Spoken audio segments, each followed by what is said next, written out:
KG ಅಕ್ಕಿ ಪ್ಯಾಕೆಟ್ನ ನಾನು ದೇವಸ್ಥಾನಕ್ಕೆ ಎಲ್ಲರೂ 100 ಜನ ಊಟ ಮಾಡಲಿ ಅಂತ ದೇವಸ್ಥಾನಕ್ಕೆ ಪೂಜೆಗೆ ಅಂತ ಅಕ್ಕಿನ ಕೊಡ್ತಾ ಇದ್ದೀನಿ ಸ್ನೇಹಿತರೆ. ಮತ್ತಿಲ್ಲೆಲ್ಲ ಕಾರ್ ಪಾರ್ಕಿಂಗ್ ಎಲ್ಲ ಇದೆ. ಕಾರು ಮತ್ತು ಬೈಕು ಎಲ್ಲ ನಿಲ್ಸೋಕ್ಕೆ ಒಂಥರ ಚೆನ್ನಾಗಿ ಪಾರ್ಕಿಂಗ್ ಇದೆ ಸ್ನೇಹಿತರೆ. ಇವಾಗ ನೋಡಿ ಒಂದು ಸೈಡ್ ಇದ್ದ ಫುಲ್ ಈ ಕಡೆ ಪಾರ್ಕಿಂಗ್ ಕಡೆ ಅಂತ ಜಾಗ ಮಾಡಿರುವಂಥದ್ದು. ಇವಾಗ ನಾವು ಆಚೆ ಕಡೆ ಹೋಗಬೇಕಾಗುತ್ತೆ ಸ್ನೇಹಿತರೆ. ಯಾಕೆಂದರೆ ಅಕ್ಕಿ ಪ್ಯಾಕೆಟ್ ಇದೆ ಅಲ್ಲ, ಅಕ್ಕಿ ಪ್ಯಾಕೆಟ್ನ ಎತ್ಕೊಂಡು ಒಳಗಡೆ ಹೋಗಬೇಕು. ಒಳಗಡೆ ಹೋಗ್ತಿದ್ದಂಗೆ ನೋಡ್ತಾ ಇರ್ಬೋದು ಸ್ನೇಹಿತರೆ, ಕ್ಯೂ ಎಷ್ಟೊಂದಿದೆ ಅಂದರೆ ಲೈನಲ್ಲಿ ಹೋಗ್ತಾ ಇರುವಂಥದ್ದು. ತುಂಬ ಜನ ಇದೆ ಸ್ನೇಹಿತರೆ. ಶುಕ್ರವಾರ ಬೇರೆ ಅಲ್ವಾ, ಇಲ್ಲಿ ಅಂದರೆ ಮಂಗಳವಾರ ಮತ್ತು ಶುಕ್ರವಾರ ಮತ್ತು ಭಾನುವಾರ, ಅಮಾವಾಸ್ಯೆ ಮತ್ತು ಹುಣ್ಣಿಮೆ ದಿವಸ ತುಂಬ ಕ್ಯೂ ಇರುತ್ತೆ ಸ್ನೇಹಿತರೆ ಇಲ್ಲಿ. ಹಾಗೆ ಲೈನಲ್ಲಿ ಹೋಗಬೇಕಾಗುತ್ತೆ ಸ್ನೇಹಿತರೆ. ನಾವು ಅಕ್ಕಿ ಪ್ಯಾಕೆಟ್ ತಗೊಂಡಿದ್ದೀವಿ, ಒಳಗಡೆ ಬಿಡಿ ಅಂತ ಅಂದ ತಕ್ಷಣ ಸರಿ ಅಂತ ಅಂದರು. ಹಾಗಾಗ್ಬಿಟ್ಟು ನಾವು ಒಳಗಡೆ ಎಂಟ್ರೆನ್ಸಲ್ಲಿ ನೋಡಿ ಸ್ನೇಹಿತರೆ, ಶ್ರೀ ಬಂಡೆ ಮಹಾಕಾಳಿ ಅಮ್ಮ ಅಂತ ಇದೆ. ಅಕ್ಕಿ ಮೂಟೆನ ನಮ್ಮ ಯಜಮಾನರು ಹೊತ್ಕೊಂಡಿದ್ದಾರೆ ಸ್ನೇಹಿತರೆ. ನಾನು ಅಕ್ಕಿ ಕೊಡಬೇಕು ಅಂತ ಹರಕೆ ಕೇಳ್ಕೊಂಡಿದ್ದೆ. ಹಾಗಾಗ್ಬಿಟ್ಟು ನಾನು ಅಕ್ಕಿ ಪ್ಯಾಕೆಟನ್ನು ತಗೊಂಡು ಹೋಗ್ಬಿಟ್ಟು ದೇವರ ದರ್ಶನ್ಗೆ ನಿಂತ್ಕೊಂಡಿದ್ದೀನಿ ಸ್ನೇಹಿತರೆ. ಯಾಕೆಂದರೆ ಚೀಟಿ ಮಾಡಿಸ್ಬಿಟ್ಟು ಲೈನಲ್ಲಿ ನಿಂತ್ಕೊಂಡಿದ್ದೀವಿ. ಯಾಕೆಂದರೆ ಶುಕ್ರವಾರ ಮಂಗಳವಾರ ಭಾನುವಾರದ್ದು ಕ್ಯೂ ಜಾಸ್ತಿ ಇರುತ್ತಲ್ವಾ, ಹಾಗಾಗ್ಬಿಟ್ಟು ಜನ ಜಾಸ್ತಿ ಇರ್ತಾರೆ.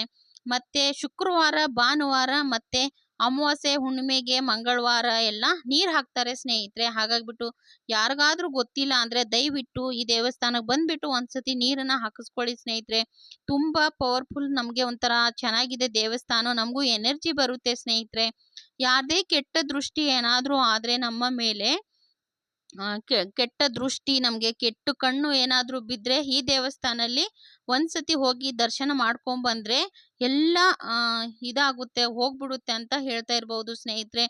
ಫಸ್ಟು ನನಗೆ ಗೊತ್ತಿರಲಿಲ್ಲ, ನಾನು ಹೋಗ್ತಾ ಇರಲಿಲ್ಲ ನನಗೆ ಸ್ನೇಹಿತರೆ. ಯಾಕಂದರೆ ಇವಾಗ ಹತ್ತಿರ ಇದೆ ಅಲ್ವಾ, ಹಾಗಾಗಿಬಿಟ್ಟು ದರ್ಶನ ಮಾಡ್ತಾ ಇರ್ತೀವಿ ಸ್ನೇಹಿತರೆ. ಆವಾಗ ನಾನು ವಿಡಿಯೋ ಹಾಕಿರಲಿಲ್ಲ, ಹಾಗಾಗಿಬಿಟ್ಟು ವಿಡಿಯೋ ಹಾಕಿದ್ದೀನಿ ನೋಡಿ ಸ್ನೇಹಿತರೆ. ದೇವರ ದರ್ಶನ ಮಾಡ್ಕೊಂಡು ಬಂದೆ, ನೀರೆಲ್ಲ ಹಾಕಿಸ್ಕೊಂಡು ದೇವರ ಪಾದ ಮುಟ್ಟಿ ಈಚೆ ಕಡೆ ಬಂದಿರೋದು. ಇಲ್ಲಿ ಮೊಟ್ಟೆ ಮತ್ತು ಕೋಳಿ ಮತ್ತು ಮೊಟ್ಟೆ, ತೆಂಗಿನಕಾಯಿ ಎಲ್ಲ, ನಿಂಬೆಹಣ್ಣು ಎಲ್ಲ ತೆಗ್ದು ದೃಷ್ಟಿನ ತೆಗಿತಾರೆ ಸ್ನೇಹಿತರೆ. ನೀವು ಏನಾದರೂ ಕೆಲಸ ಮಾಡಬೇಕಂದ್ರೆ ಬಂದು ನಮ್ದೆಲ್ಲ ಒಳ್ಳೇದಾಗಲಿ ಅಂತ ಒಂದ್ಸತಿ ದೃಷ್ಟಿನ ತೆಗೆದ್ಬಿಟ್ಟು ಈ ದೇವರ ದರ್ಶನ ಮಾಡ್ಕೊಂಡು ಹೋಗಿ ಸ್ನೇಹಿತರೆ. ಇಲ್ಲಿ ಆಚೆ ಕಡೆ ಬಂದರೆ ನೋಡ್ತಾ ಇರ್ಬೋದು, ದೇವರೆಲ್ಲ ಅಲಂಕಾರ ಮಾಡಿಬಿಟ್ಟು ಮೆರವಣಿಗೆಗೆ ತಗೊಂಡು ಹೋಗ್ಬೇಕಂತ ರೆಡಿ ಮಾಡ್ತಾಯಿದ್ರು. ಅಲ್ಲಿ ನಾನು ಸ್ವಲ್ಪ ವಿಡಿಯೋಗಳು ಮಾಡ್ಕೊಂಡಿದ್ದೀನಿ ಸ್ನೇಹಿತರೆ. ಇಲ್ಲಿತ್ತು ಈ ದೇವಸ್ಥಾನಕ್ಕೂ ತುಂಬ ಚೆನ್ನಾಗಿದೆ. ನೀವು ದಯವಿಟ್ಟು ಒಂದ್ಸತಿ ಏನಾದರೂ ನಿಮಗೆ ಕೆಲಸ ಆಗಬೇಕು ಅಂತ ಹೇಳಿದರೆ, ದಯವಿಟ್ಟು ನಿಮ್ಮ ಕೆಲಸ ಆಗ್ತಾ ಇರಲಿಲ್ಲ ಅಂದರೆ ಈ ದೇವಸ್ಥಾನಕ್ಕೆ ಬಂದುಬಿಟ್ಟು ಒಂದ್ಸತಿ ನಿಮ್ಮ ಹರಕೆಯನ್ನು ಕೇಳಿ, ಒಂದ್ಸತಿನ ನಿಮ್ಮ ಮನಸ್ಸಿಂದ ದೇವರ ಪಾದ ಮುಟ್ಟಿ ದೃಷ್ಟಿನ ತೆಗೆದ್ಬಿಟ್ಟು ಹೋಗಿ ಸ್ನೇಹಿತರೆ. ಬನ್ನಿ ಇವಾಗ ಪ್ರಸಾದ ಕಡೆ ಹೋಗ್ತಾ ಇದ್ದೀವಿ ಸ್ನೇಹಿತರೆ. ಇವಾಗ ಪ್ರಸಾದ ತಿನ್ನೋಣ. ಮತ್ತೆ ನೋಡಿ ಇಲ್ಲಿ ಪ್ರಸಾದನ ತಗೊಂಡಿದ್ದೀನಿ ಸ್ನೇಹಿತರೆ. ನಾನು ಪ್ರಸಾದ ತಿಂದ್ಬಿಟ್ಟು ಹೋಗೋಣ ಆಚೆ ಕಡೆ ಅಂತ ಪ್ರಸಾದ ಕೊಡ್ತಾ ಇರ್ತಾರೆ ಸ್ನೇಹಿತರೆ. ಮತ್ತೆ ಪ್ರಸಾದ ತಿನ್ಕೊಂಡು ಆಚೆ ಕಡೆ ಬಂದಮೇಲೆ ಇಲ್ಲಿ ರೌಂಡಾಗಿ ಒಂದು ಕಲ್ಲು ಥರ ಕಾಣಿಸ್ತಾ ಇದೆ ನೋಡಿ ಸ್ನೇಹಿತರೆ, ರೌಂಡ್ ಶೇಪ್ ಆಗಿ. ಅಲ್ಲಿ ನಮ್ಗೆ ಏನಾದರೂ ಆಗಬೇಕಂದ್ರೆ ಈ ಕಲ್ಲನ್ನು ಮುಟ್ಟಿ ಕೇಳ್ಕೊಬೋದು. ನೋಡ್ತಾ ಇರ್ಬೋದು ಲೈನಲ್ಲಿ ಎಷ್ಟು ಜನ ನಿಂತಿದ್ದಾರೆ ಸ್ನೇಹಿತರೆ, ಅಲ್ಲಿ ತುಂಬ ಜನ ನಿಂತಿದ್ದಾರೆ. ಮತ್ತು ನಾನು ಆಚೆ ಕಡೆ ಬರ್ತಾ ಇದ್ದೀನಿ, ಇನ್ನೂ ಜನಗಳ್ತು ಹಂಗೆ ದರ್ಶನ ಮಾಡೋಕ್ಕೆ ಬರ್ತಾ ಇದ್ದಾರೆ ಸ್ನೇಹಿತರೆ. ನೋಡ್ತಾ ಇರ್ಬೋದು ನಾನು ಹೊರಗಡೆ ಬರ್ತಾ ಇದ್ದೀನಿ ಸ್ನೇಹಿತರೆ.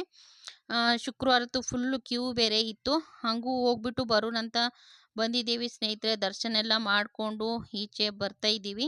ನೋಡ್ತಾ ಇರ್ಬೋದು ಈಚೆ ಬಂದರೆ ನೋಡ್ತಾ ಇರ್ಬೋದು ಎಷ್ಟು ಜನ ಹೋಗ್ತಾನೆ ಇದ್ದಾರೆ ಸ್ನೇಹಿತರೆ. ನೋಡ್ತಾ ಇರ್ಬೋದು 1 ಗಂಟೆ 2 ಗಂಟೆವರೆಗೂ ನೀರು ಹಾಕ್ತಾರೆ ಸ್ನೇಹಿತರೆ. ಆಮೇಲೆ ದೇವರು ಅಲಂಕಾರ ಮಾಡಿಬಿಡ್ತಾರೆ, ಪೂಜೆ ಮಾತ್ರ ಮಾಡಿಸ್ಕೋಬಹುದು ಅಷ್ಟೇ. ನೀರು ಸಿಗಬೇಕಂದ್ರೆ 1 ಗಂಟೆ ಒಳಗಡೆನೆ ಹೋಗಬೇಕು ಸ್ನೇಹಿತರೆ. ಇಲ್ಲಿ ಈಚೆ ಕಡೆ ಬಂದರೆ ಮತ್ತೆ ದೇವರನ್ನ ಮೆರವಣಿಗೆ ಮಾಡ್ತಾಯಿದ್ರು ಗಾಡಿಯಲ್ಲಿ, ಅಂದರೆ ಮೆರವಣಿಗೆ ಮಾಡಿ ಗಾಡಿಯಲ್ಲಿ ತಗೊಂಡು ಹೋಗ್ತಾಯಿದ್ರು ಸ್ನೇಹಿತರೆ. ಹಾಗಾಗಿಬಿಟ್ಟು ಅಲ್ಲಿ ಸ್ವಲ್ಪ ವಿಡಿಯೋ ಮಾಡಿಕೊಂಡೆ. ನನಗಂತೂ ತುಂಬ ಚೆನ್ನಾಗಿದೆ ಈ ದೇವಸ್ಥಾನ. ಯಾರಾದರೂ ದಯವಿಟ್ಟು ನೀವು ಬಂದಿಲ್ಲ ಅಂದರೆ ಒಂದ್ಸತಿ ಈ ದೇವಸ್ಥಾನಕ್ಕೆ ಬಂದು ದರ್ಶನ ಮಾಡಿಕೊಂಡು ಹೋಗಿ ಸ್ನೇಹಿತರೆ ಅಂತ ಹೇಳ್ತಾ ಇದ್ದೀನಿ. ನನಗೆ ಗೊತ್ತಿರುವ ಪ್ರಕಾರ ಈ ವಿಡಿಯೋದಲ್ಲಿ ನನಗೇನು ಗೊತ್ತಿದೆ ಹೇಳಿದ್ದೀನಿ ಸ್ನೇಹಿತರೆ. ಮತ್ತು ಎಲ್ಲರಿಗೂ ತುಂಬ ಹೃದಯದ ಧನ್ಯವಾದಗಳು ಆಲ್ ಸ್ನೇಹಿತರಿಗೆ.